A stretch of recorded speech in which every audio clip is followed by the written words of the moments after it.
This is tomorrow now. This This is is tomorrow now. Tomorrow now. Welcome back to the left wing. We just segued.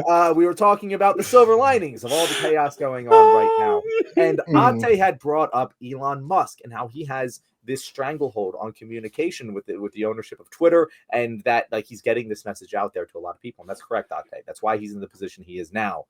But we're already seeing that start to implode spectacularly. And I am not.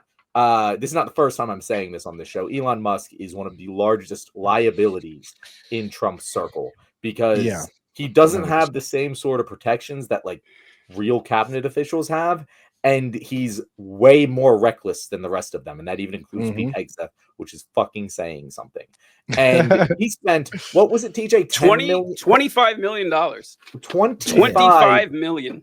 $25 million on the Wisconsin Supreme Court race, which he said was an existential threat to Western civilization. Oh my God, I just want Western civilization shit. Pop up how this went for the Republicans.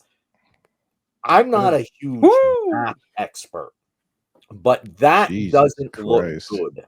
All of those arrows seem to be pointed up and to the left, basically like Elon Musk's arm was at the inauguration. Oh, very good.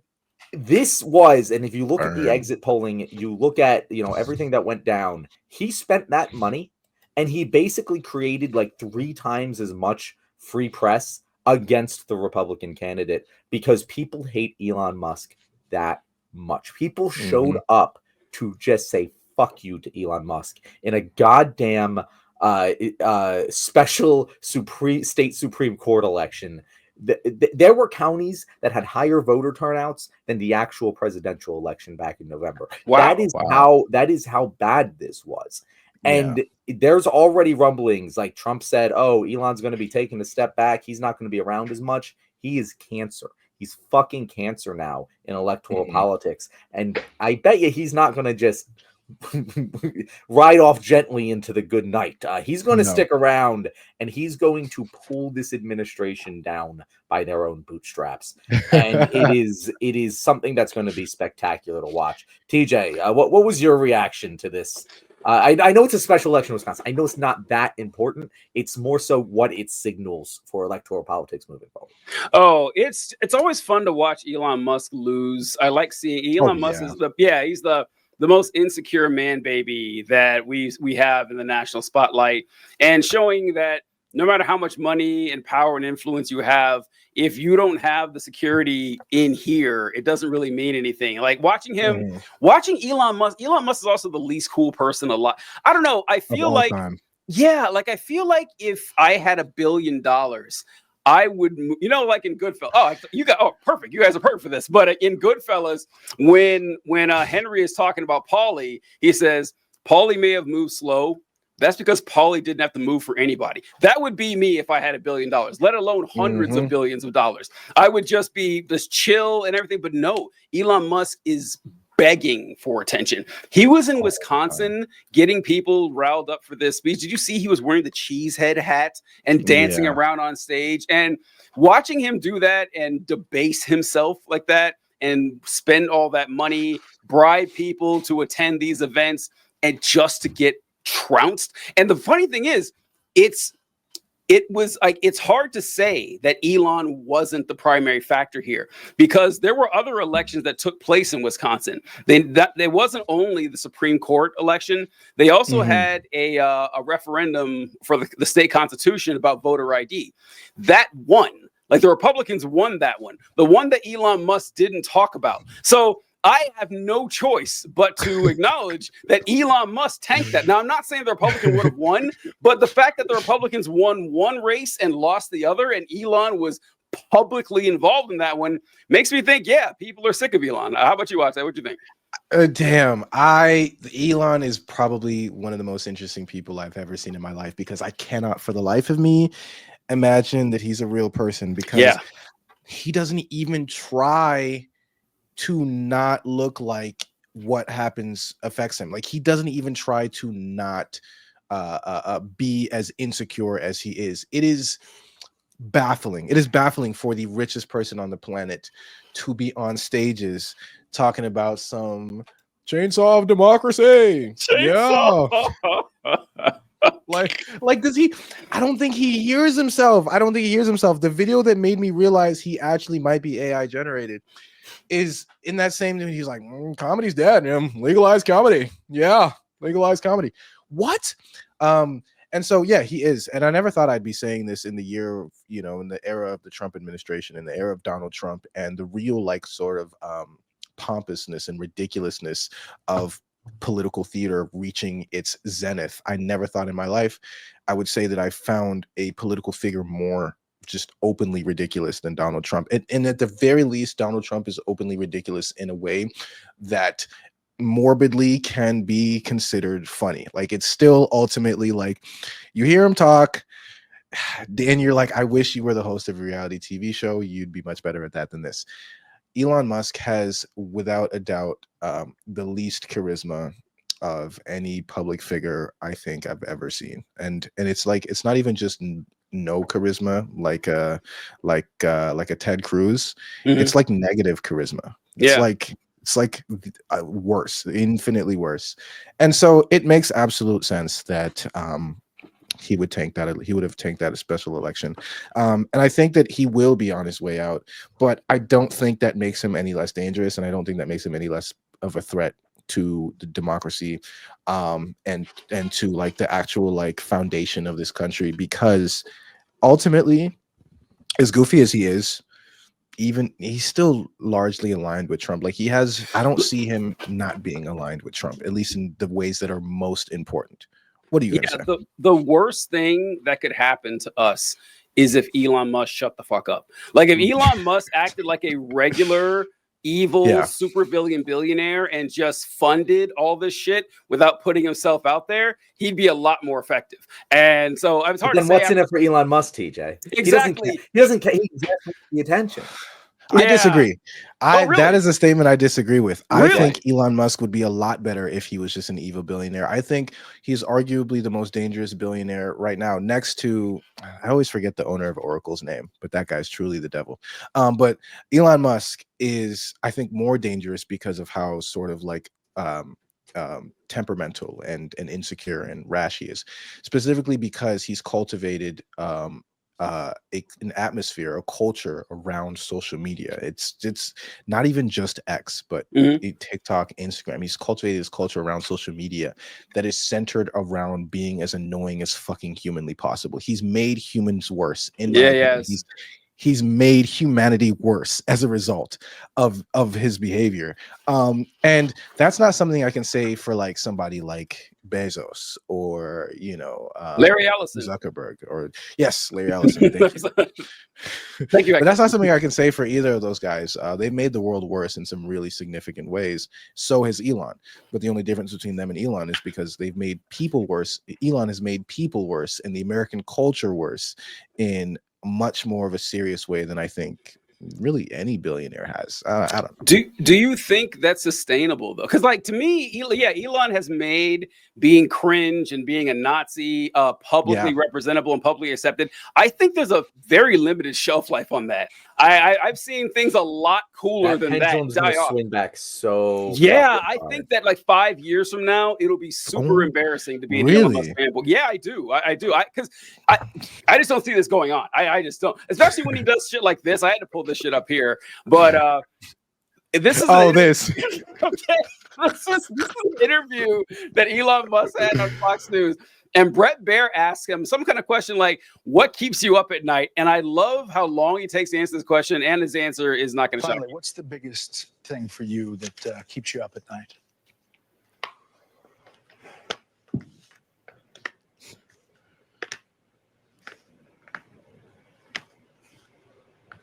Bro, he's such a dweeb. Well, there's a lot of things, I suppose, that I worry about. But and some of these things will seem esoteric to people. The birth rate is very low in almost every country. And it's something, unless that changes, civilization will disappear. America had the lowest birth rate, I believe, ever. That was last year. Places like Korea, the birth rate is 1/3 replacement rate. So that means in 3 generations, Korea will be 3 or 4% of its current size. And nothing seems to be turning that around. Humanity is dying. Oh my god! All right, there was like a 12-second pause between him asking that question and Elon. He rattled his brain, and the best answer he could come up with: not enough babies out there. That's fucking weird. That is a weird thing, and he's obsessed with it. And he's been obsessed with it for years, for a long time. Yeah, and now no one's gonna stop him from talking about it. And it's awful strange. He's like, well, you know, places like America, South Korea, there are places with birth rates that are stable or rising, but he doesn't mean those places, folks. Those aren't the ones that's a bad thing, that those places are having more babies. And someone please tell me, like, these folks, why do these folks have the same idea with like humanity as they seem to do with capitalism? Like, one of the main critiques of capitalism is that it's a flawed system inherently because it's built upon the concept of infinite growth, that you can always grow. This quarter has to be better than last. Next quarter better be higher than this one. And they think the same thing about people. It's like, we've never had 8.5 billion people on the planet before. If we have fewer than 8.5 billion, we'll be fine. We managed to do well without it. But Elon Musk seems to think, wow, the numbers are going down. Society can't survive. Yet will. We'll do just fine. Like, that's creepy and weird. And that's only one thing. So I don't know. I think Elon keeps talking shit like this and the weird Nazi memes and the concerning stuff. I just can't see him being cool in a couple of years, a couple election cycles. What do you think, John? So there is well, first of all, I want to say it would have been, if he was funny, like if he was actually a funny person, and he was proposed the question, what keeps you up at night? He would have gone, ketamine. Yeah, just answer the question very literally. That'd be great. You know, that would have been very funny. Of course, he isn't actually funny, so he didn't do that. But two, a lot of these conservative, especially alt-right narratives, are based on a kernel of truth. And I'm going to give Elon a little bit of credit here. Okay, he's definitely right about South Korea. South Korea is fucked.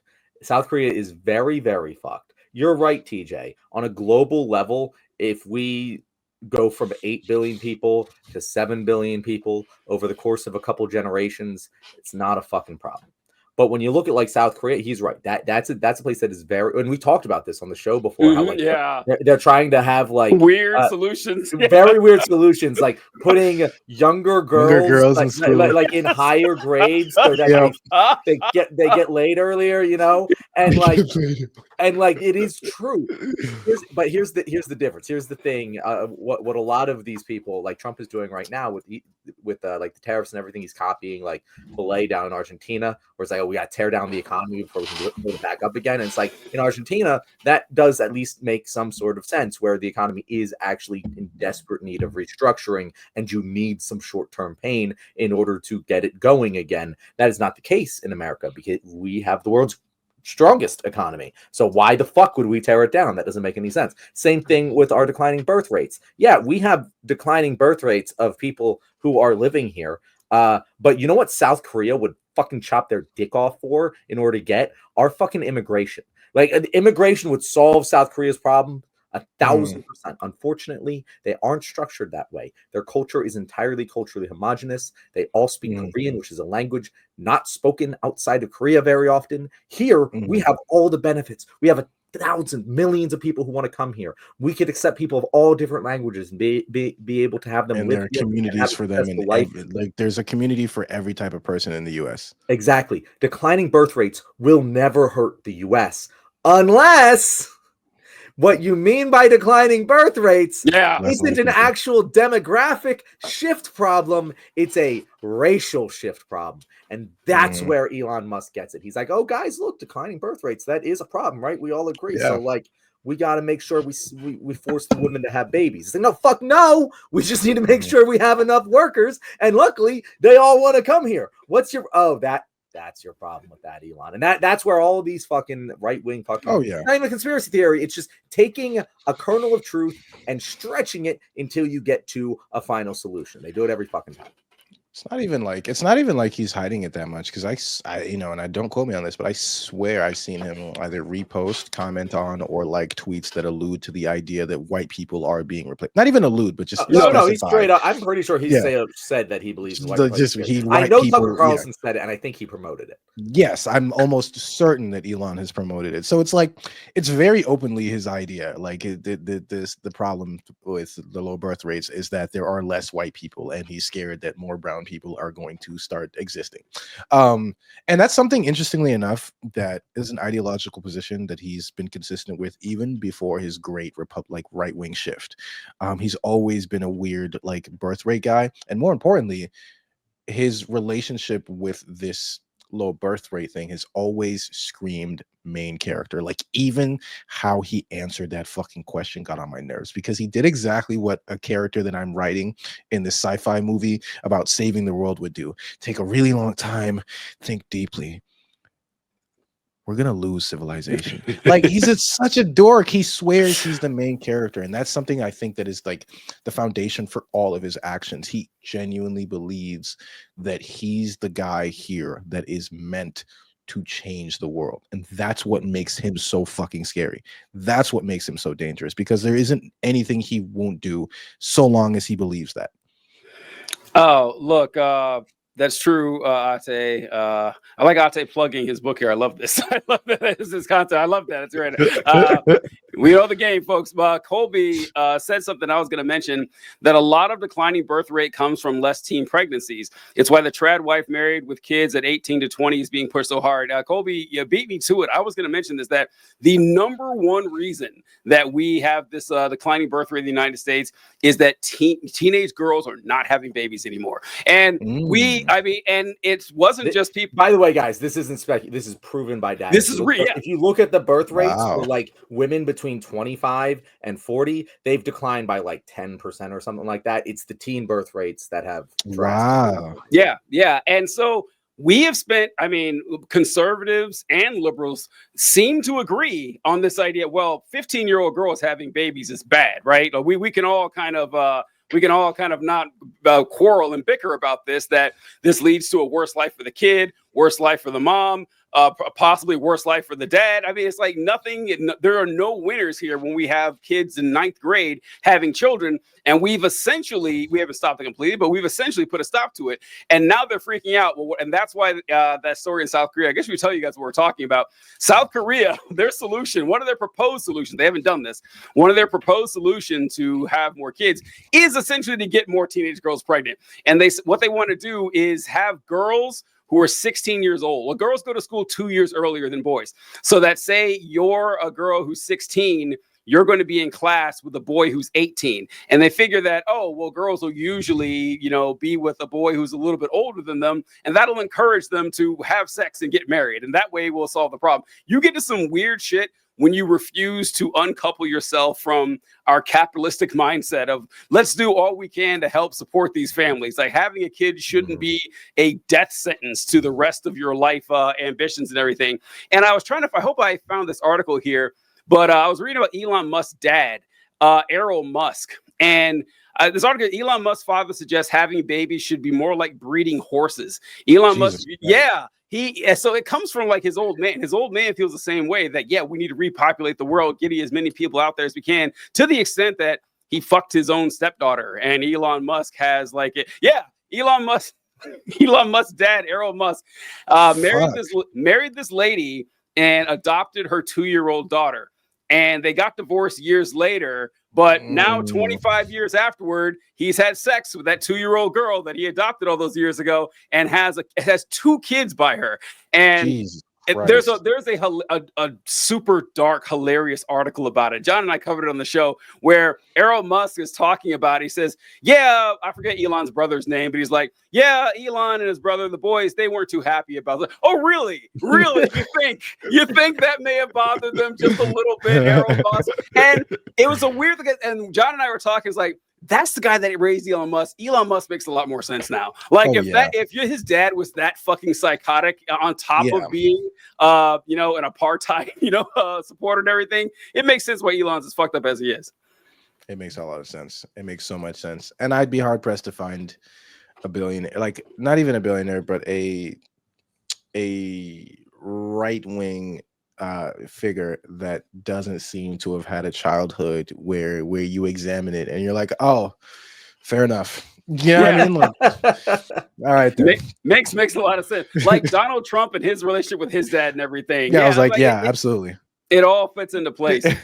That was a great episode. Thank you guys for being here. Depending on which episode you just watched, I probably already told you to like and subscribe. So if that is the case, well, go get someone else to do it because we got to expand this audience somehow. If you liked Destructo Hugo, our good friend Ate, you've probably seen him before on this show. If you haven't, bad on you because you didn't like and subscribe.